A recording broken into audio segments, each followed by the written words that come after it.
जय हिंद साथियों। चुनाव के समय की राजनीति इस देश का असल चेहरा सामने ले आता है। जी हाँ, वह इस बात को बिल्कुल बताने से घबराती और कतराती भी नहीं है कि इस देश के लोग किस मुश्किल हालात में जीते हैं।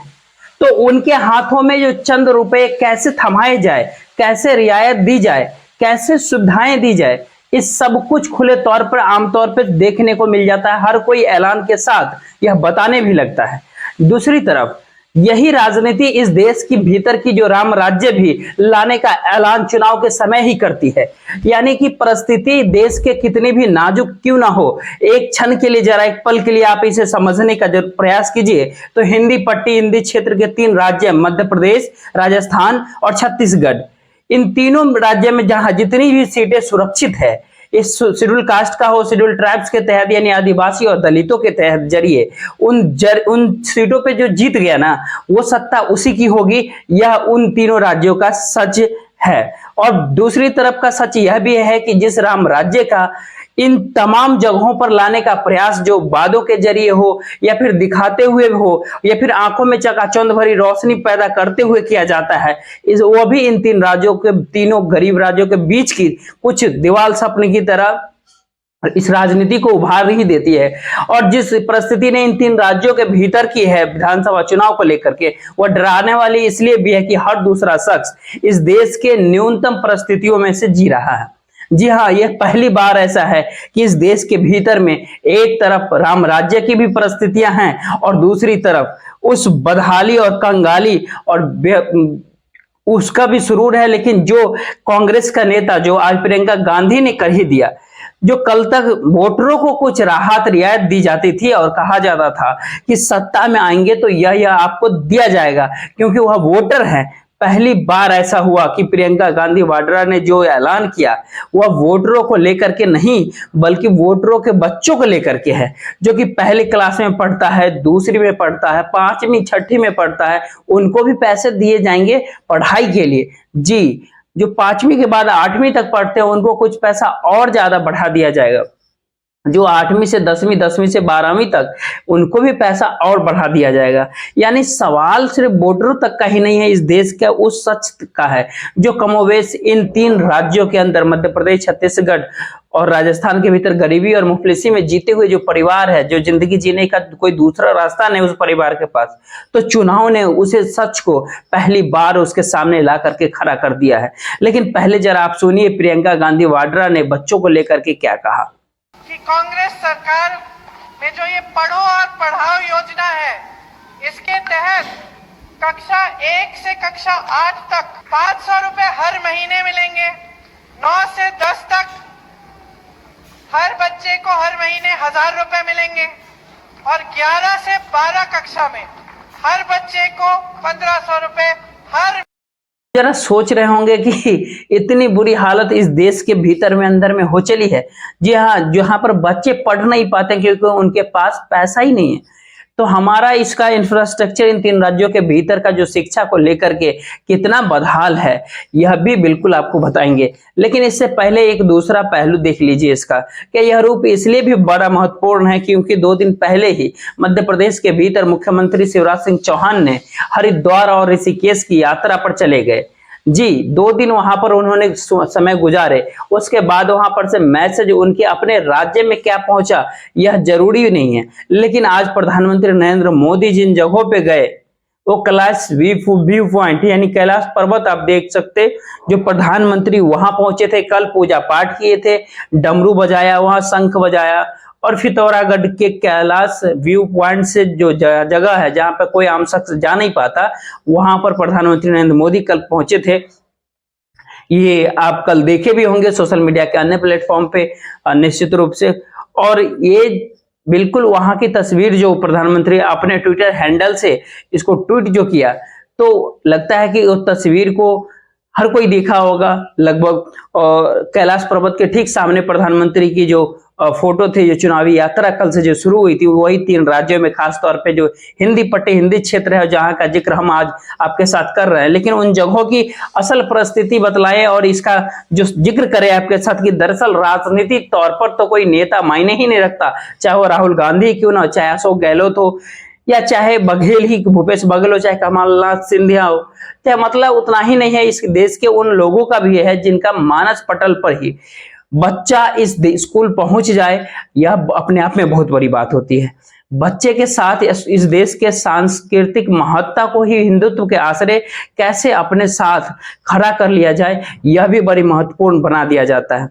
और इन दोनों परिस्थितियों के बीच एक क्षण के लिए जरा आप एक बात और सोचिए कि प्रधानमंत्री नरेंद्र मोदी जब कल कैलाश व्यू पॉइंट पर पहुंच करके जहां वो पार्वती कुंड में भी उन्होंने पूजा अर्चना किया, वहां के दृश्य जो कि खुद ही ट्वीट किए थे, वो तो देख सकते हैं आप जाकर के प्लेटफॉर्म सोशल मीडिया पे कि चुनावी राजनीति का असल सच क्या होता है कि राजनीति करते समय भी चुनाव के वक्त ही, चुनाव के समय ही खुल करके बाहर आता है जी।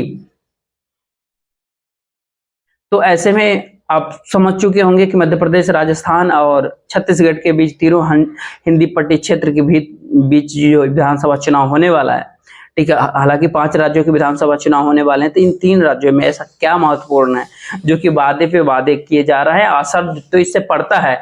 और इस असर का असर जो है, आप याद कर लीजिए तो 2019 के चुनाव के दौरान भी आखिरी चरण में जब चुनाव प्रचार थमा, तो प्रधानमंत्री नरेंद्र मोदी केदारनाथ गए थे, जैसे कल वहां गए, वहां गुफा में लंबे समय तक रहे, लगातार टेलीविजन स्क्रीन पर वही दिखाता रहा लोग।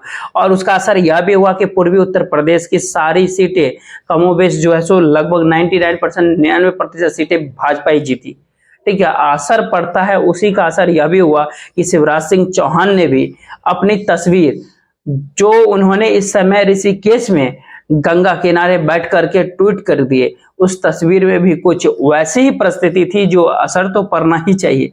जी हाँ, राजनीतिक तौर पर जब आप धर्म और हिंदुत्व के और संस्कृति के आश्रय अगर राजनीति सुपरा साफ विपक्ष का किया जा सकता है इससे, तो ऐसे समय का क्या दोबारा उसी हिंदी पट्टी क्षेत्र में लौटा जाए जहां पर इस देश के भीतर की दलित और आदिवासियों को जो सुरक्षित सीटें हैं, उस सीटों के किसी भी राजनीतिक दलों का सुपरा साफ करने की अपने आप में ताकत रखती है। और यही वह ताकत है जो 2018 में नजर भी आई थी। हालांकि नरेंद्र मोदी जी देश के प्रधानमंत्री थे, लेकिन बावजूद इसके तीनों राज्य में कांग्रेस जीत गई। और उसके पहले की परिस्थिति में अगर आप जाइएगा तो मनमोहन सिंह 2013 में प्रधानमंत्री थे, उस समय सोनिया गांधी बहुत सक्रिय हुआ करते थे राजनीति में, राजनीतिक तौर पर, लेकिन इसके बावजूद भी वो राजस्थान भी हार गए, छत्तीसगढ़ भी हार गए और मध्य प्रदेश भी हार गए। यानी कि वोटर कितना मायने रखता है, और खास तौर पर जिन दलित और आदिवासियों की हम जिक्र कर रहे हैं आपके साथ, उनकी आय कितनी हो सकती है इस देश के जो राष्ट्रीय औसत आय है, कि किसानों की जो राष्ट्रीय औसत आय है, दलित और आदिवासियों की जो औसत आय है, वहां पर इन तीनों औसत आय से कम इन तीनों राज्यों के जो भीतर है, वो सुरक्षित सीटों पर जिताने वाले जो वोटर हैं उसकी आर्थिक परिस्थिति है। कुल इन तीनों राज्यों को अगर आप देखिएगा तो 520 सीटें आती हैं, इसमें से 180 सीटें सुरक्षित है। जरा आप सोच करके देखिए कि मध्य प्रदेश के भीतर 82 सीटों में से बीजेपी पिछले बार 25 सीटें ही जीत पाई थी, कांग्रेस 40 सीट जीत गई थी। लेकिन अगर इससे पहले की बात अगर करें 2013 के अंदर, तो उस समय इसी जगह मध्य प्रदेश के भीतर ही 82 सीट में से 53 सीट जो भाजपा जीती थी और 25 सीटें कांग्रेस जीती थी। सत्ता पलट जाती है इन्हीं सुरक्षित सीटों को लेकर के।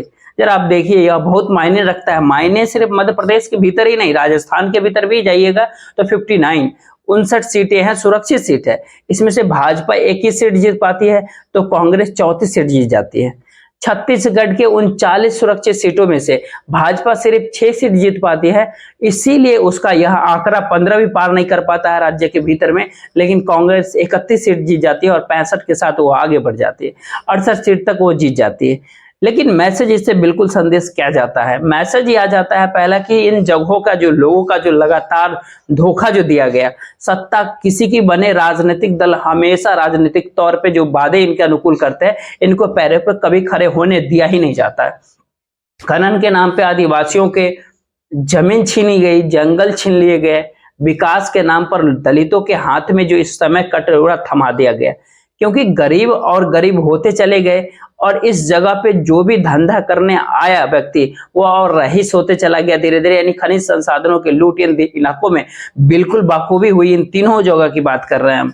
तो पहला मैसेज बिल्कुल क्लियर है, साफ है कि इन जगहों के जो लोग हैं वो तय कर ले कि किसको जिताना है, किसे हराना है। तो नेता बिल्कुल मायने नहीं रखता, क्योंकि हर नेता को इस देश में आजादी के बाद से हर किसी ने परखा, हर किसी ने समझा। बस्तर का जिक्र तो पहले राष्ट्रपति राजेंद्र प्रसाद जी ने खुद अपने भाषण में भी किया था। उन्होंने जिक्र तो डाल्टनगंज उस इलाके का भी किया, किस स्थिति में है इस देश के भीतर की जो पिछड़े गरीब इलाके हैं, उन परिस्थितियों में कोई परिवर्तन नहीं आया। प्रधानमंत्री नरेंद्र मोदी के एस्पिरेशनल डिस्ट्रिक्ट को जरा आप देखिएगा तो पहला बार ऐसा 1956 के अंदर प्लानिंग कमीशन के रिपोर्ट पे नेहरू और गांधी ने इस देश के लगभग 79 जिलों का जो ऐलान कर दिया था। उस सभी पिछड़े थे, उन सब मेन स्ट्रीम में लाना था उनको। लेकिन इस समय की जो राजनीति है वो 79 डिस्ट्रिक्ट बढ़ते बढ़ते 125 डिस्ट्रिक्ट में तब्दील हो गए और स्थितियां अभी भी नाजुक है। लेकिन फिर जरा आप सोचिए कि इन जगहों पर लौटिए जहां सत्ता की चाबी जिनके हाथ में है। दरअसल ये सत्ता चाहती है कि दलित आदिवासी गरीब बना रहे। सत्ता यह भी चाहती है और इस दौर में यह भी एक नया मंत्र ओबीसी का पैदा कर दिया। आर्थिक तौर पर, सामाजिक तौर पर उनकी मान्यता क्या हो सकती है इस देश के भीतर की परिस्थिति हमको बिल्कुल लगता है। 3 राज्य और जरा आप समझ लीजिए, एक पल के लिए जरा रेफरेंस के तौर पे इसको ले लीजिए कि बिहार, यूपी, झारखंड। ये बिहार में हर दूसरा व्यक्ति गरीब है जी। उत्तर प्रदेश के अंदर और झारखंड के अंदर हर तीसरा या फिर कहे साढ़े तीसरे यानी चौथा व्यक्ति गरीब लगभग। तो इन जगहों की जो परिस्थितियां हैं इनमें लगभग 40 करोड़ लोग ऐसे बसते हैं जिनमें से 17 करोड़ लोग अभी भी गरीब हैं जी, मुफलिसी की जिंदगी जी रहे हैं। प्रत्येक दिन की जो झारखंड की कमाई है वो 163 रुपये है। बिहार के अंदर जो प्रतिदिन की कमाई है 251 रुपये के आसपास। उत्तर प्रदेश के अंदर प्रतिदिन कमाई 268 रुपये है। यह स्थिति किसानों के भीतर की है। लेकिन जब आप ओवरऑल जीडीपी के हिसाब से अगर आप सोचिएगा तो उत्तर प्रदेश के अंदर यह घट करके 219 हो जाती है जी, बिहार के अंदर 148 हो जाती है। और यानी यह एक ऐसी परिस्थिति बनते जा रही है कि इस देश के अंदर प्रति व्यक्ति आय और किसानों की प्रति व्यक्ति आय यह भी बिल्कुल मैच नहीं कर पा रहा है। जरा सोचिए, कल्पना, कहीं जगह पे ज्यादा किसान कमा लेता है, कहीं ओवरऑल कम कमा लेता है। तो किसान की भी परिस्थिति में ओवरऑल कम में जी रहा है लोग। तो शायद इसीलिए जरा उस राजनीतिक में लौटिए जिसका जिक्र इसलिए भी करना हम आपसे चाहते हैं कि इन जगहों पे चुनाव है और चुनाव को लेकर के बच्चों तक को जो पैसे देने का जब जिक्र या फिर राम राज्य लाने की जो धुन में यह देश अपने आप में खोया हुआ है, ऐलान पे ऐलान किए जा रहा है। हर 6 में से 5 व्यक्ति गरीब है इस देश में, जो दलित है उसके भीतर। और उस रिपोर्ट को इस देश की NITI Aayog multi dimensional poverty index भी बतलाती है। यानी छत्तीसगढ़ के भीतर जो पर कैपिटा इनकम जो है, इस देश की पर कैपिटा इनकम जो अगर देखिएगा सरकार की जो रिपोर्ट आती है उसके हिसाब से 539 रुपया है। लेकिन छत्तीसगढ़ के भीतर यह घट करके 366 रुपये आ जाती है। जरा सोचिए। अब दूसरी तरफ यह भी देखिए, किसान और कम हो जाता है, 322 रुपये पे आ जाता है। और शेड्यूल कास्ट में जब जाइएगा तो प्रतिदिन की कमाई 70 रुपये आ जाती है। जरा आप सोचिए, सब पूरा डाटा को समझिए। जब दलितों का जिक्र हम आपसे कर रहे हैं तो आदिवासियों का जिक्र अगर आपको करे तो दलितों की परिस्थिति जरा आप सोचिए कि 71% दलित इस देश के भीतर में मैक्सिमम प्रतिदिन 166 रुपये कमा पाते हैं। मिनिमम 22 रुपये, मिनिमम 22 रुपये, 22 रुपये से 166 रुपये के बीच के जो अंतराल है वो दलितों की कमाई हर दिन की है, प्रतिदिन की है। यह बताने के लिए बिल्कुल काफी है कि department of rural development government of India जो उसके वेबसाइट नेशनल इंफॉर्मेटिक्स सेंटर है उसकी जो ये रिपोर्ट बतलाती है कि 71% की आय जो है 5000 से कम है औसत। जब उसके भीतर जरा आप घुस करके देखिएगा तो 22 से 83 रुपए के बीच और कुछ लोग 166 तक का जाते हैं, आंकड़ा को छूते हैं। यानी 19.5% ही दलित ऐसे हैं जिनकी कमाई जो है 250 रुपये तक हो जाती है। लेकिन वो जरूरी यह भी नहीं है कि 250 वो 175 भी हो सकता है और ये 325 भी हो सकता है। यानी 250 एक अनुमान उसके हिसाब से जो निकल रहा है। जो 8% लोग ऐसे हैं जिनकी कमाई 333 रुपया है। यह बिल्कुल मैक्सिमम पर है 333। अगर 10,000 कमाते हैं तो महीने के अगर 10,000 उनकी इनकम है तो हो जाते। ये रिपोर्ट सरकार की है। जो आदिवासियों की परिस्थितियां हैं वो तो हैरत अंगेज है। आप समझने को परे हो जाएंगे कि वहां की परिस्थिति यह है कि 80% आदिवासियों की कमाई जो है इस देश के अंदर में जो 25 रुपये से लेकर के 85 रुपये के बीच ही रुक जाती है जी। तो ये मैक्सिमम जो बाकी 15% लोग बचे उनमें से कुछ की कमाई 210 रुपए तक जाती है और कुछ की कमाई जो है 255 रुपए तक जाती है, लेकिन इससे ज्यादा की कमाई बिल्कुल नहीं होती है। इन जगहों के जो वोट है वो 180 सीटों पर पड़ते हैं तमाम जगहों पे। ऐसे जो आंकड़े बिल्कुल साफ है कि इन इलाकों में जिसका भी वर्चस्व रहता है, जिस राजनीतिक दल का, वह वहां पर, ऐसा भी नहीं है कि यहाँ के लोग जो है वह दलित के नाम पर, आदिवासी के नाम पर है, लेकिन वह राहुल गांधी को बिल्कुल पहचानते हैं, वह नरेंद्र मोदी को भी जानते हैं। ऐसे भी नहीं है कि नहीं जानते, लेकिन अपने इलाके के नेताओं को भी जानते जरूर हैं। अगर उनकी अपनी कम्युनिटी से अगर वो आ रहा है तो जानते हैं, लेकिन वो इस इलाके में जिसमें टिकट दिया जा रहा था, जो खड़े होते हैं वो अपने नेशनल पर्सपेक्टिव में, यानी राष्ट्रीय पॉलिटिकल पार्टी के विचारधारा को जरा देखिएगा, उसके एजेंडे, उसकी पॉलिसी, उसकी रणनीति, उन बातों को जाकर के रखते हैं और वो पूरा नहीं अगर हो पाता है तो उनको हरा दिया जाता है। और इसीलिए भी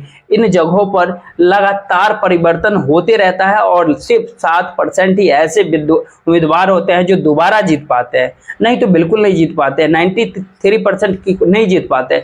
धोखा हर किसी के साथ हो रहा था राजनीतिक दलों के द्वारा, इसीलिए लोग ही तय करते हैं कि किसको जिताना है और किसको नहीं। स्थिति कितना नाजुक है ये सब देखे जा रहा है, देश सब देख रहा है। महिलाओं को पैसा दे रहा है, किसान बेरोजगार है, जो पंप चलाते हैं उसको भी रियायत दी जा रही है, जहाँ पे बिजली नहीं है वहाँ पे बिजली माफ करने का ऐलान हो रहा, जो बेरोजगार बच्चे हैं उनको पैसा दिया जा रहा है। और बात होते होते अब दूसरी, तीसरी, चौथी, पांचवी, छठवीं ऐसी बात होते हुए इस परीक्षा की परिस्थिति में पढ़ाई करनी कुछ इस तरीके से होगी कि इंफ्रास्ट्रक्चर जो नहीं है, या कोई नहीं कहता है इस देश के भीतर में जो शिक्षा के क्षेत्र में जो शिक्षकों की जो नियुक्ति को लेकर के राज्य 12, आप अगर समझिएगा तो तकरीबन 12 लाख पद सिर्फ शिक्षकों की खाली है, रिक्त पड़े हैं, खाली पड़े हैं इस देश के अंदर। इन 12 लाखों में से अगर 3 राज्यों का अगर आप जिक्र कीजिएगा केवल, तो यहाँ पे केवल 4.5 लाख शिक्षक रिक्त खाली पड़े हुए पद हैं।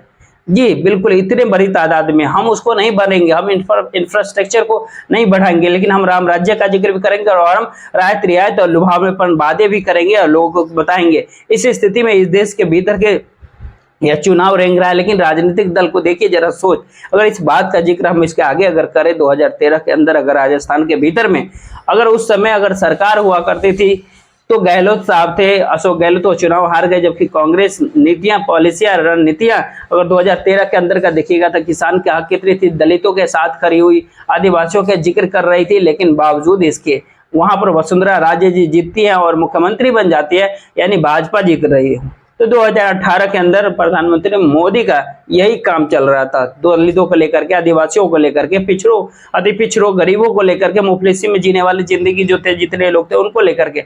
लेकिन 2018 में सुपरा साफ करते हैं भाजपा के, और इसके बाद की परिस्थिति बिल्कुल साफ तौर पे कांग्रेस जीत गई और यही स्थिति 3 राज्य की भी रही लगभग।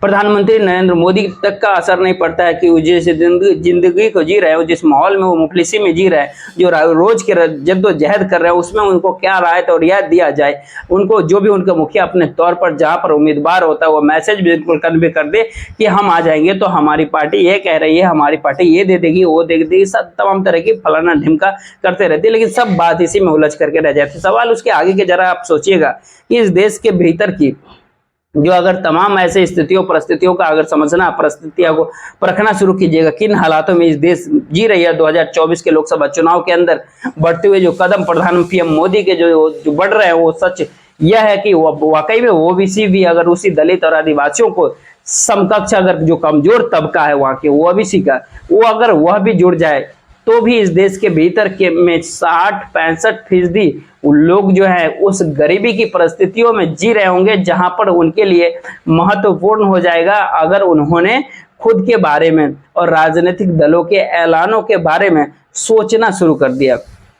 कोई मुश्किल काम भी नहीं है, एक झटके में इस देश की राजनीति को अगर आप इस समय में नरेंद्र मोदी की राजनीति ने अगर बदल दिया, कांग्रेस को पुरानी परिस्थितियों को छोड़ करके नई परिस्थितियों में ओबीसी का जिक्र करना पड़ गया, तो उसे जरा समझ में आ गया कि उस वोट बैंक की तरह तो यह परिस्थिति जो एक झटके में इस देश के भीतर की भाजपा और आरएसएस तक को भी बिल्कुल बदल देगी।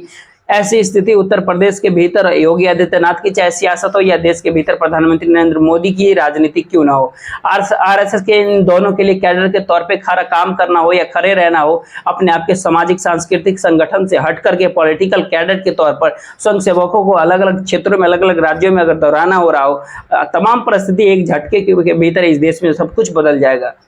यानी आपको अपनी बात वापस अपने अंदर अपने लैब में लौटना होगा। इस प्रयोगशाला के देश सफल होती बिल्कुल नहीं है, क्योंकि इस देश की विभिन्नता जो है, इस देश की विविधता और गरीबी मुफलिसी और इस देश के भीतर के संघर्ष जो है, तमाम ऐसी चीजों को देखता परखता समझता इसीलिए भी है क्योंकि प्रधानमंत्री नरेंद्र मोदी का जो गाड़ी का रैली का जो खर्च है, अगर 1000 गांवों के लोगों का पेट 1 साल तक भर सकता है, तो जरा आप कल्पना कर लीजिए कि जिस हवाई जहाज को बनाया गया उसमें तो पूरे मध्य प्रदेश के भीतर की जितने भी शेड्यूल कास्ट शेड्यूल ट्राइब्स लोग रहते हैं, मुफलिसी में जीने वाले, जिंदगी जिनकी है, उनको एक झटके में साल भर की रियायत सारे 5 सितारा जिंदगी भी मिल जाएगा, जितना पैसा इस देश के भीतर प्रधानमंत्री नरेंद्र मोदी के हवाई जहाज के ऊपर खर्चा होता है।